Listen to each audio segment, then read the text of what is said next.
The operator of Japan's crippled nuclear plant is making progress in a risky operation. Workers with Tokyo Electric Power Company are transferring fuel rod assemblies from the Reactor 4 building to a safer storage pool. They have more than 1,500 units to move over the next year. But what happens when the nuclear waste after that is unknown? NHK World's Noriko Okada reports. Workers at Fukushima Daiichi celebrated a small victory. They finished transferring 22 unused fuel assemblies from the reactor building into a storage pool nearby. Later, they will start removing spent fuel rods from the building. They are far more radioactive than unused ones. But TEPCO and other utilities will face a challenge down the road: where to store nuclear waste long term. Originally, the industry and government planned to recycle it. But technical problems have brought the project to a standstill. The recycling plant has never gone into operation. What's more, there is no final disposal site yet in Japan. Government officials are considering burying nuclear waste more than 300 meters underground. In 2000, they asked municipalities around the country to host the site. None has volunteered. Nuclear-powered nations around the world are dealing with the same problem. Only Finland and Sweden have chosen final storage site for their nuclear waste. The president of the company managing Sweden's site has visited Japan to give advice to government officials. Magnus Holmqvist says he chose the best suited place based on geological surveys. Then he found a site by negotiating with cities in the area that host nuclear-related facilities. Learning from us and others, picking the raisins, picking the good pieces. But the process has to be developed within Japan, a process that suits your conditions, not ours. The crisis at Fukushima Daiichi has made Japanese even more wary of nuclear waste. Municipal authorities aren't keen on burying it beneath their communities. But there are more than 25,000 spent fuel rods in the country. Experts agree storing it at nuclear plants is unsustainable. And at some point, government and industry must find a long-term storage site. Noriko Okada, NHK World, Tokyo. The utility in charge of Japan's damaged Fukushima Daiichi nuclear plant is now considering decommissioning every reactor at the facility. The 2011 earthquake and tsunami crippled 4 reactors at the plant. 2 other units were left largely undamaged, but they likely won't go back online. Tokyo Electric Power Company executives hadn't officially ruled out using reactors 5 and 6 to generate electricity in the future. Now they say they'll decide what to do with the units after they speak with authorities in Fukushima Prefecture and in the towns that host the plant. Their official decision could come next month. Prime Minister Shinzo Abe has urged them to scrap the reactors. He says they should concentrate on dealing with the series of problems, including leaks of radioactive water. TEPCO officials plan to use the 2 reactors to train workers involved in decommissioning the 4 damaged units. The utility is already organizing funding for decommissioning reactors 5 and 6. But it is expected to fall short by more than $250 million if the decision to decommission the reactors is made during the current fiscal year through next March. TEPCO is allowed to raise power rates to make up the difference.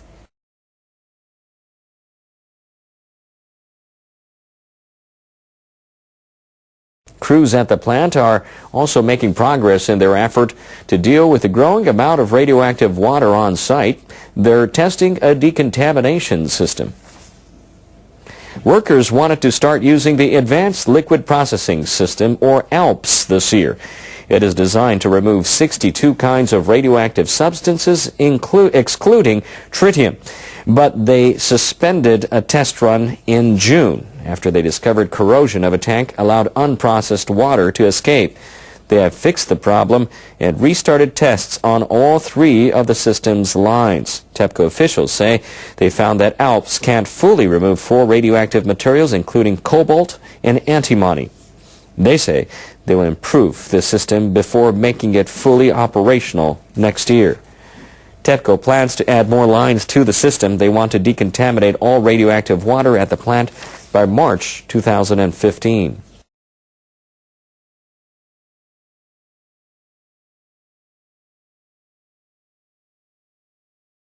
Now, NHK has learned that Tokyo Electric Power Company aims to restart some of the reactors at its nuclear plant in central Japan next July.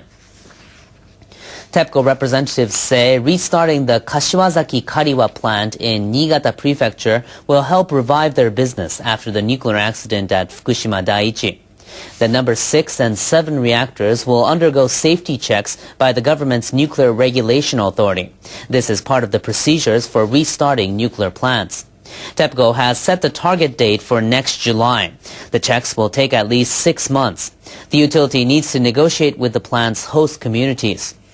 If all goes well with TEPCO's plan, the utility is estimated to post a pre-tax profit of more than $1 billion in the business year that starts next April. Representatives say if the reactors cannot return online until January 2015, it'll post a pre-tax loss of $130 million. The loss is projected to grow to $800 million if the restart is delayed until March 2015. They also aim to restart the number 1 and 5 reactors in the spring of 2015. The global nuclear watchdog says it will send a team of experts to Japan next week to inspect decommissioning work at Fukushima Daiichi. The Japanese government asked the International Atomic Energy Agency to send the team. 19 IAEA and international experts will start a 10-day visit on Monday.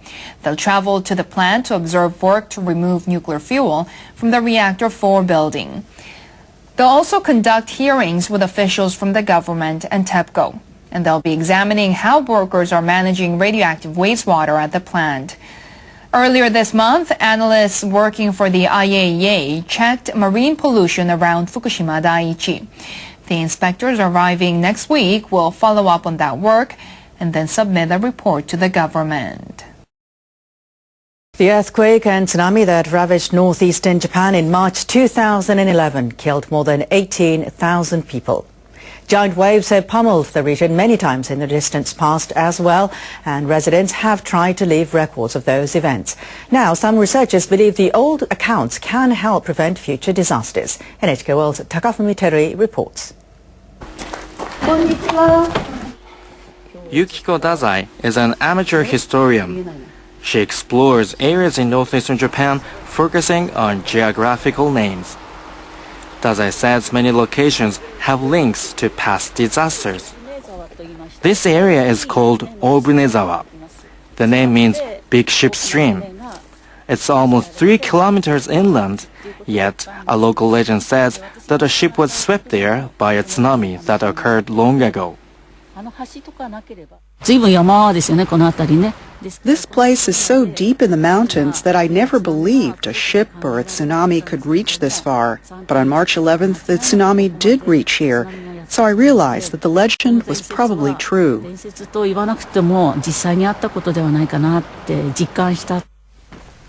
Dazai says place names may hold messages from people living in the area centuries ago. She asks locals about these tales.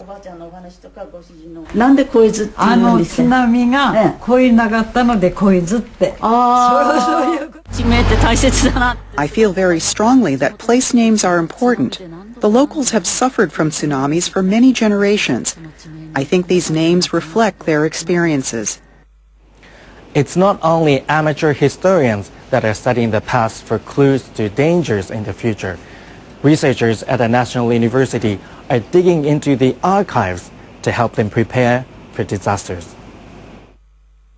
Last year, Tohoku University established the International Research Institute of Disaster Science. Historian Arata Hirakawa is the director.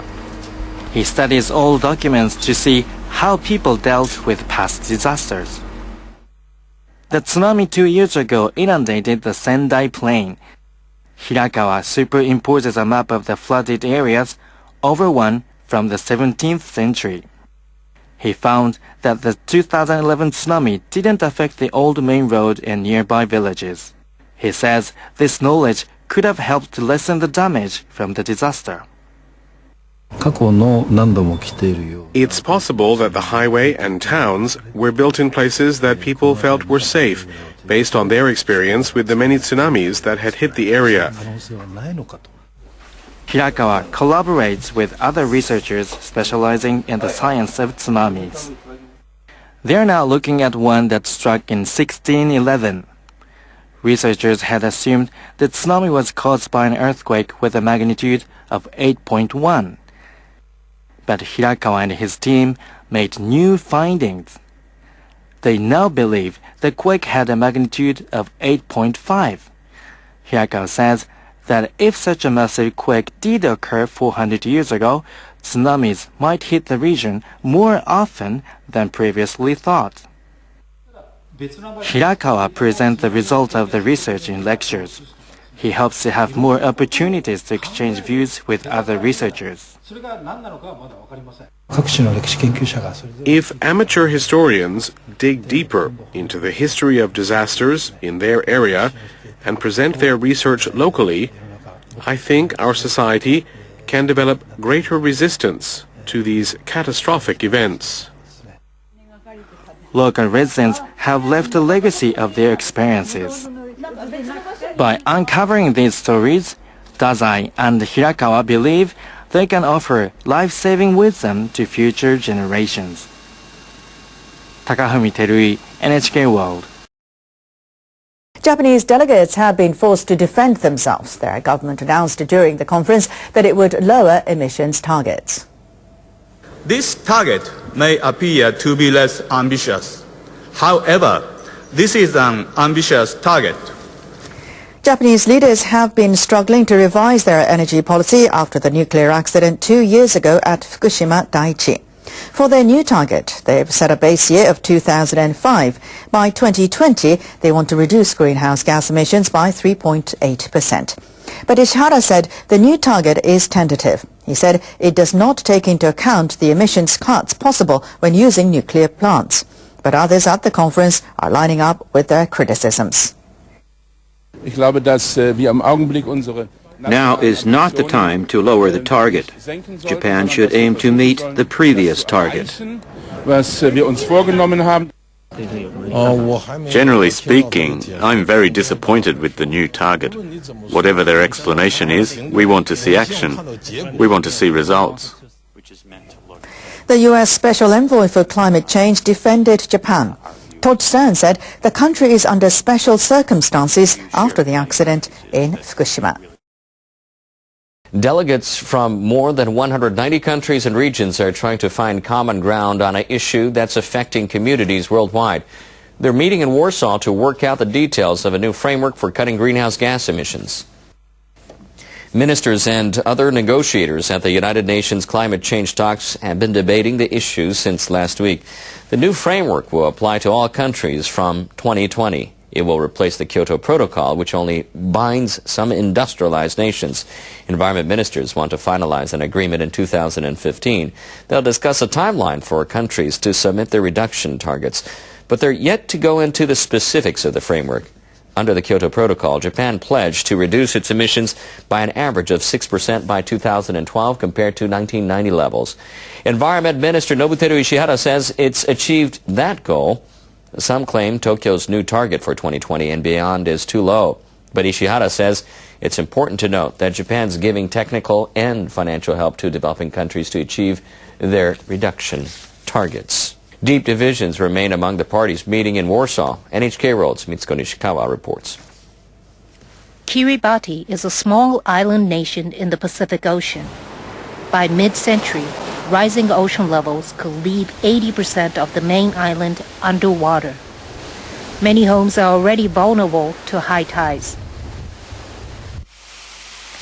Experts also point out a possible link between global warming and severe weather. A recent example was Typhoon Haiyan, which devastated part of the Philippines, leaving nearly 4,000 people dead and 1,600 more missing. A report from the International Panel on Climate Change says that if countries fail to act, average temperatures on the planet could rise by up to 4.8 degrees by the end of the century. The international community has agreed to try to keep this temperature rise within 2 degrees. But officials at the UN Environment Program say the pace of current measures is too slow. In an emotional intervention, a negotiator from the Philippines urged his counterparts from around the world to act quickly. We can fix this.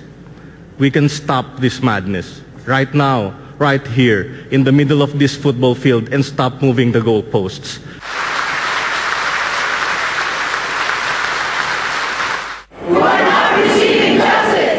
The delegate went as far as starting a hunger strike to underline his commitment. Other participants to the conference have decided to join him. Until the end of COP and beyond. The purpose of this year's conference is to lay the groundwork for a new climate agreement that regulates greenhouse gas emissions beyond 2020. UN officials hope the agreement can be signed in 2015. But so far, negotiators have failed to achieve real progress. The European Union and the United States disagree over when countries should submit their commitments to limit greenhouse gas emissions. And developing countries insist that mandatory measures should apply only to industrialized nations, whom they consider historically responsible for global warming. Developing countries are also demanding that a new fund be set up to help them deal with the adverse consequences of climate change. But many industrialized nations are reluctant to contribute additional funds. Some experts are pessimistic about the prospect of an agreement before the end of the conference. Ministers from the developed country will be forced to propose something concrete regarding climate finance or climate compensation to the damage caused by the climate change. Otherwise, developing countries will condemn the developed countries more strongly. It may take time to get any consensus, concrete position or answer on this issue for each country. We have only 4 days to go, and I'm not sure we have enough time. Japan announced last week that it will be scaling down its self-imposed greenhouse gas reduction targets. The decision drew considerable international criticism, and it may serve as a pretext for other countries not to commit to ambitious targets. Mitsuko Nishikawa, NHK World. A volcanic eruption in the Pacific Ocean 1,000 kilometers south of Tokyo is creating a new islet in the Ogasawara island chain. Japan's government is hoping this will lead to an expansion of the country's territorial waters. Officials at the Japan Meteorological Agency say the new landmass emerged about 500 meters southeast of Nishinoshima Island in the Ogasawara group. An NHK camera crew took footage of the new islet forming on Thursday. Eruptions occurred every 30 to 60 seconds with plumes of black smoke and ash flying into the air. The Japan Coast Guard says the islet expanded by 100 meters in length between Wednesday and Thursday.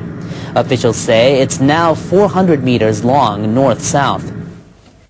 I hope our waters will expand. That is, if the land becomes an official island. If the United Nations Convention on the Law of the Sea recognizes the landmass as an island, Japan's territorial waters would expand by about 500 meters south of it. But Coast Guard officials say the new landmass might be eroded by waves. Fishery officials from around the world are divided on how to evaluate stocks of Atlantic bluefin tuna. They need to reach an agreement to determine future fishing quotas. The differences in opinion surfaced on Tuesday at the annual meeting of the International Commission for the Conservation of Atlantic Tunas. Delegates from countries that harvest the fish, such as Spain, Malta, and Morocco, argued that stocks have recovered. But those from the United States and other countries are cautious about raising quotas. They say recovery is still uncertain. People in Japan consume the most bluefin tuna. Japanese delegates are expected to emphasize their active approach to conserve the species. They're hoping this will allow them to harvest more bluefin next year. Japanese rice farmers renewed calls demanding the government take more time to review a subsidy program for them. The policy was implemented 40 years ago to stop rice prices from falling. About 700 rice producers and agricultural cooperative officials gathered in Tokyo. Lawmakers from the governing coalition also attended the meeting. This is a major turnaround of rice policy.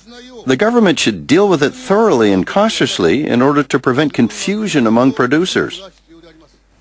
The government aims to make the agricultural sector more competitive by ending the subsidy program by fiscal 2018.